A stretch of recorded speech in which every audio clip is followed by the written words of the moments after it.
Ehurreje yo kurwanisa omushwija gw'ensiri etongozibweho mu butongoro mu district ya NTUNGAMO kandi birebembirwa b'ekitongore ekya Kakie Organics. Omwazo kuba olukima kwa bategeri kuba oryaha omukazi ari mu katimba uje mushendekerize kuba sitabyaha uri mu katimba n'ubutari mu katimba cyangwa gw'ensiri zakurya no zarwara ki omushwija gutarikiza ubu umuyungu rutungamo yonka gutarikiza ubu mu Uganda yonka kandi ukuri ekiza ubu mu Afrika namno mu Afrika muzaba jumushira tuzo in fact for them nabatangara bakora umutabiri umushwira konka as is a very big challenge.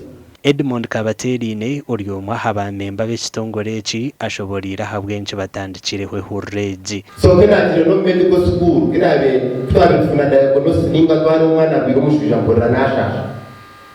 So mungani nzima hanga kugira ngo abase kutwasa twagira mu tije tutewe kintu kechi. So nyenda bose bamwe babitujekera kikantungamo nibyo tukagira abantu aho kubasa kuba innovative bakateka bakagira icyo bakora. Okazi ya tunana nenagaruka hasi ukora naka bagakora ibintu bikagira ki kabura mwabaka bakora ki akabagenda kudombirizi obirizi n'ukwani obirizi nane kigira ki ekizera bamwe abantu hamwe n'abebembezi borekera okusima.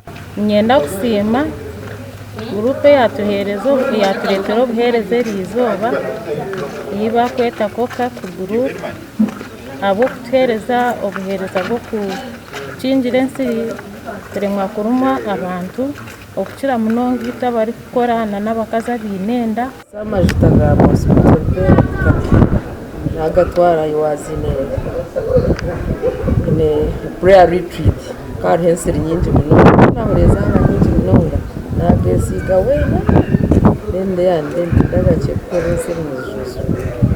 Aba Kakie Organics behireyo kurebeka ngo bayamba government okurwanisa omushwija gw'ensiri mu bantu obwe bari kurabira omu majita gabo hamwe na sabone bari kwekora amakuru agagasha kwa Simon Ayamba.